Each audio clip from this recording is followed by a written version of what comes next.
Bonjour et bienvenue, ici le Steve, bienvenue sur la chaîne de la Luxure, j'espère que vous allez bien ce lundi qui cette fois-ci n'est pas férié, donc bon travail à vous, voilà, j'espère que vous allez bien travailler pour payer vos impôts, pour bien gagner de l'argent, pour vous acheter plein de super jeux. Bon, il n'y en a pas beaucoup en ce moment des sorties de nouveaux super jeux, ça va arriver bientôt, la rentrée est là qui pointe son nez, l'automne est là avec son chariot de feuilles mortes et je sais pas du tout où je vais avec ça. Bref, de quoi va-t-on parler aujourd'hui en ce lundi pour vous mettre de bonne humeur? Eh bien, on va parler de pédophilie.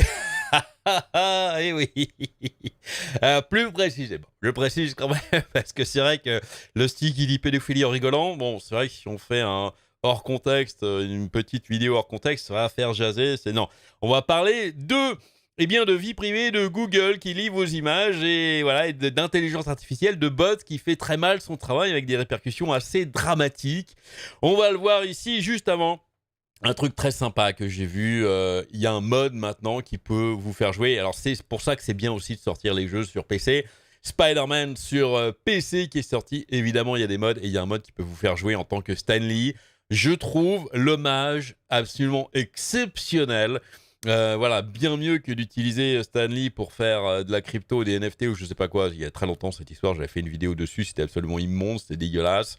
Bref, là voilà, si vous voulez vous faire un grand plaisir, si vous avez Spider-Man sur PC, allez-y, prenez le mode, jouez en tant que Stan Lee et vous allez vous faire un grand plaisir, un grand kiff. Je suis sûr que s'il était encore vivant, il adorerait voir ça. Ah, magnifique, regardez ici, c'est superbe, c'était...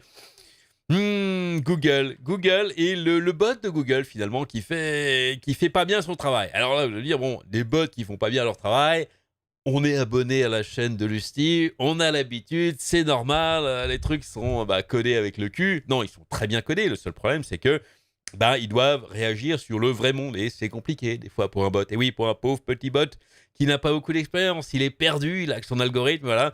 Google, l'IA de Google, voilà, a signalé des comptes de parents pour abus potentiels sur des photos nues de leur enfant malade. Et là, vous dites, mais Cookie, je sais que ce titre, je vais vous expliquer. On va voir de quoi il s'agit ici. Un père inquiet.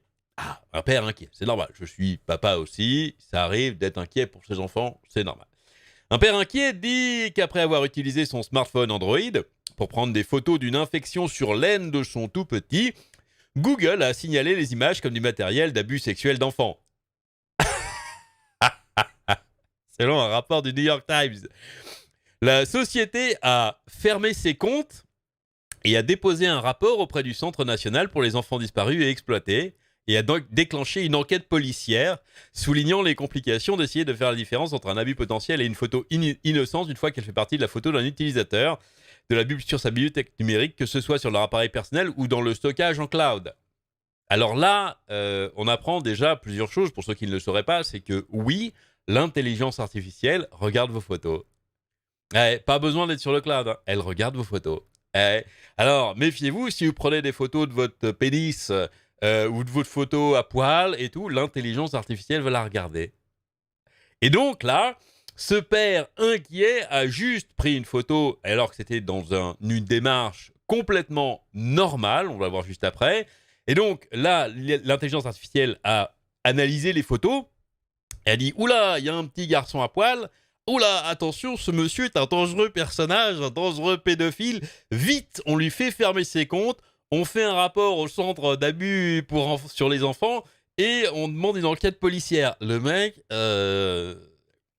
on est un cran au-dessus de ce qu'on avait vu sur, vous savez, ces personnes chez Instagram, où là, c'était comment dire, des vilains qui s'étaient fait donner de l'argent sur Meta pour signaler en tant que terroriste. Mais c'était pareil, c'était aussi dangereux. Une IA pourrait tout à fait faire ça aussi, si on la code avec le cul aussi, voilà, très bien. Ah, c'est le monde merveilleux de la technologie. C'est beau. Les inquiétudes concernant les conséquences de brouiller les lignes pour ce qui devrait être considéré comme privé et qui ne l'est pas. Ça n'est pas privé. Ah, c'est plus privé. Vous avez l'impression que c'est privé, ça ne l'est pas. Vos téléphones vous écoutent, vos téléphones analysent ce que vous dites, vos téléphones regardent vos photos. Ont été exprimés l'année dernière lorsque Apple a annoncé son plan sécurité des enfants. C'est toujours pour la sécurité, pour votre bien-être, et là c'est pour la sécurité des enfants. Ah, c'est beau. Du coup, c'est vrai que si un constructeur comme ça vous amène un plan pour la sécurité des enfants et que vous dites ah non, j'en veux pas, hein, on va vous dire quoi, tu veux pas la sécurité des enfants, qu'est-ce que c'est, espèce de salaud. C'est dur de dire non, dit présenté comme ça. Dans le cadre du plan, Apple numérisait localement les images sur les appareils Apple avant qu'elles ne soient téléchargées sur le cloud.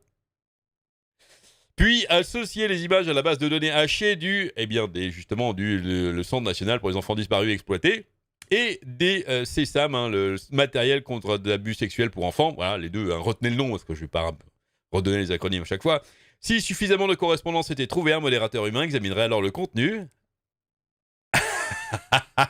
et verrouillerait le compte de l'utilisateur s'il contenait effectivement un type d'abus.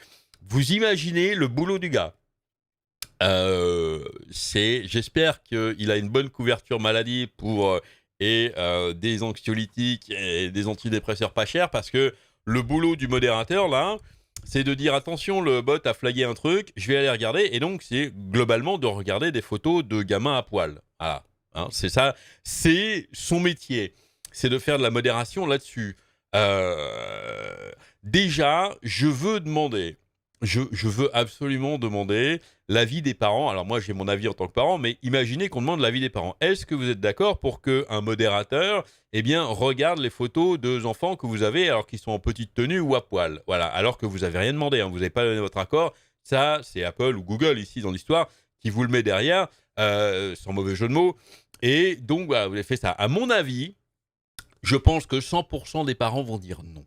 Voilà, hein. Même si c'est pour vérifier. Moi, j'ai pas envie que... Il se peut, hein, des fois, que je prenne des photos de mes enfants à la plage ou dans d'autres situations, ils sont en petite tenue. Je n'ai pas envie qu'un modérateur que je ne connais pas regarde ces photos-là. Bref. L'Electronic Frontier Foundation, un groupe de défense des droits numériques à but non lucratif, a critiqué le plan Apple, affirmant qu'il pourrait ouvrir une porte dérobée à votre vie privée. Ah bah, carrément, oui.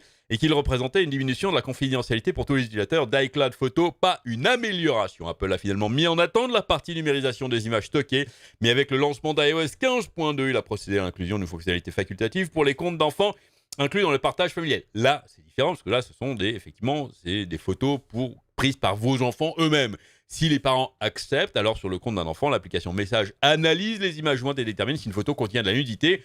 Ça, à la limite, je veux bien comprendre. Bref. S'il détecte de la nudité, il brouille l'image, affiche un avertissement pour l'enfant et lui présente des ressources destinées à aider à la sécurité en ligne.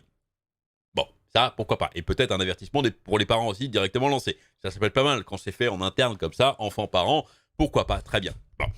Le principal incident mis en évidence par le New York Times a eu lieu en février 2021, alors que certains cabinets médicaux, on revient donc à l'histoire originelle, voilà. Certains cabinets médicaux étaient toujours fermés en raison de la pandémie de bière-virus, de Covid donc. Comme l'a noté le Times, Marc, dont le nom de famille n'a pas été révélé, le pauvre, déjà qu'il en a pris plein la gueule, a remarqué un gonflement dans la région génitale de son enfant et à la demande d'une infirmière a envoyé des images du problème avant une consultation vidéo. Le médecin a fini par prescrire des antibiotiques qui ont guéri l'infection. Ça, c'est quelque chose qui se passe très fréquemment et de plus en plus, même les consultations à l'heure actuelle.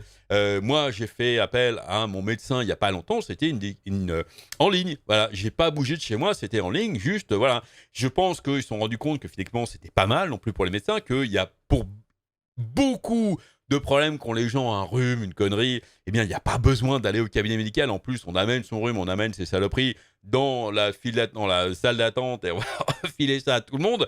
Autant faire ça par vidéo, j'ai mal à la gorge, j'ai mal au truc. Bon, s'il y a besoin pour vérification, s'il y a un doute, bon voilà, le médecin va faire venir au cabinet médical. Mais ma dernière consultation, et pendant le bière-virus aussi, j'ai eu une consultation en ligne comme ça où j'ai pris des photos de moi. J'ai pris des photos de mon anatomie. Et oui, pas de mon anatomie génitale. Non, non.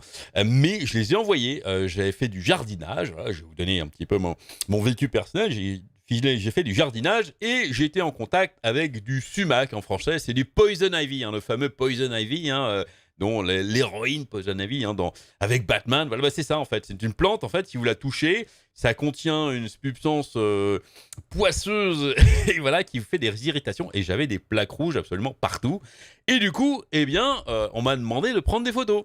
on m'a demandé de prendre des photos. Donc j'ai pris des photos de mes bras et des jambes, globalement, c'était là où j'avais. Et je les ai envoyées. Et après, on m'a prescrit une crème, une pommade, une connerie, quoi. Voilà, donc c'est normal de faire ça. Bon, alors lui, le parent, on lui demande, l'infirmière lui demande de faire ça, il le fait. Donc voilà, Mark, selon le New York Times, ensuite, Mark a reçu une notification de Google 2 jours seulement après avoir pris les photos indiquant que ses comptes avaient été verrouillés en raison d'un contenu préjudiciable qui constituait une grave violation des politiques de Google et pourrait être illégal. Mark, à mon avis, il est tombé, il a dit mais qu'est-ce qui se passe ? Qu'est-ce que j'ai fait ? Comme de nombreuses sociétés internet, notamment Facebook, Twitter et Reddit, Google a utilisé la correspondance de hachage avec PhotoDNA de Microsoft pour analyser les images téléchargées afin de détecter les correspondances avec des contenus CSAM connus. En 2012, cela a conduit à l'arrestation d'un homme qui était un délinquant sexuel enregistré et utilisait Gmail pour envoyer des images d'une jeune fille. En 2018, Google a annoncé le lancement de sa boîte à outils Content Safety API AI qui peut identifier de manière proactive les images CSAM inédites afin qu'elles puissent être examinées et si elles sont confirmées comme CSAM, supprimées et signalées le plus rapidement possible. Il utilise l'outil pour ses propres services et avec une solution de correspondance de hachage CSAI match de vidéos ciblées développées par les ingénieurs de YouTube, le propose également à d'autres. Nous identifions et signalons le CSAM avec des équipes de spécialistes, blablabla, blablabla, blablabla. Un porte-parole de Google a déclaré au Times que Google ne scanne les images personnelles des utilisateurs que lorsqu'un utilisateur prend une action positive, ce qui peut apparemment inclure la sauvegarde de ses photos sur Google Photos. La plupart, le truc, c'est que énormément d'appareils maintenant sont mis en automatique là-dessus.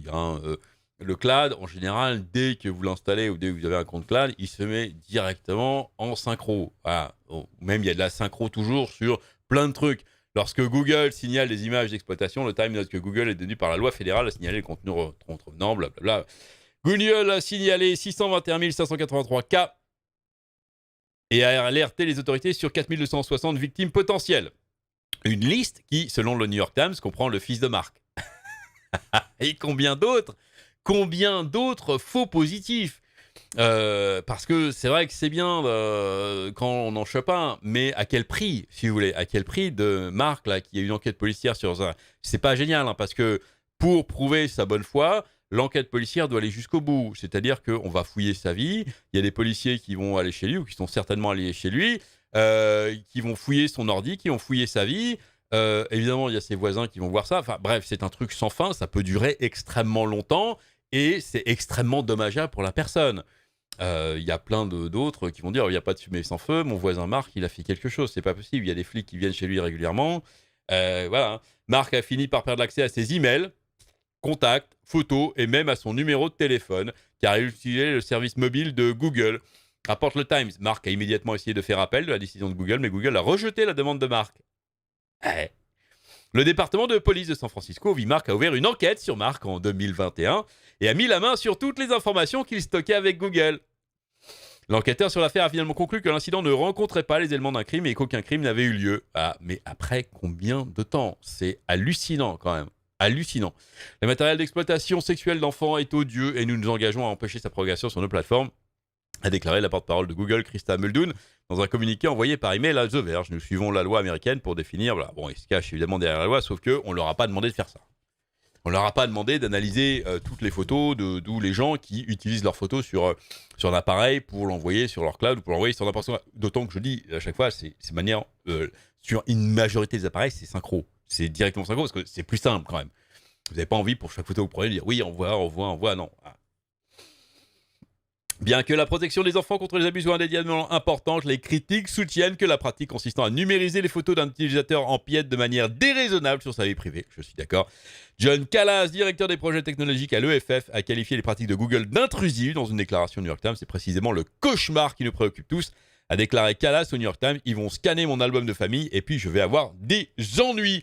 Oui, parce que, encore une fois, il y a énormément de faux positifs qui peuvent surgir. Moi, j'ai des photos de mes enfants sur la plage où ils sont en petite tenue.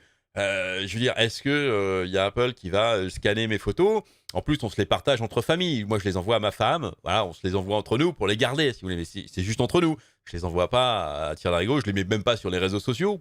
J'ai arrêté Facebook. Voilà, c'est juste au sein de notre cercle privé. Mais du coup, les photos, il y a ce que Google a défini comme une utilisation active. C'est-à-dire qu'elles sont envoyées quelque part sur l'album de famille, sur un truc. Et du coup, bah voilà, est-ce que demain je vais recevoir des flics chez moi et qui vont fouiller mon ordi, les pauvres.